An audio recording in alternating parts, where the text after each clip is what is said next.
வணக்கம். நான் இப்போ சொல்ல போகிறது திருக்குறள். அகர முதல எழுத்தெல்லாம் ஆதிபகவன் முதற்றே உலகு. கற்க கதசல கற்பபின் நிற்க அதற்கு தக்கார் தகவிலார் என்பது அவரவர் எச்சத்தார் காணப்படும். ஞானம் கழுதிரும் கைகூடும் காலம் கழுதி இதத்தால் செய்யின்.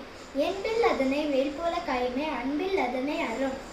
கேடில் விழுச்செல்வம் கல்வி ஒருவருக்கு மாடல்ல மற்றையவை.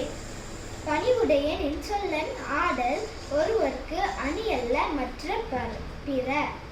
தேங்க்யூ. என் பேர் ஆதிதேவ். நான் தமிழ்ல படிச்சு போறேன். திருக்குறள் அகர முதல எழுத்தெல்லாம் ஆதி பகவன் முதற்றே உலகு. அக்கற்க கதசல கற்பவே கற்பபின் நிற்க அதற்கு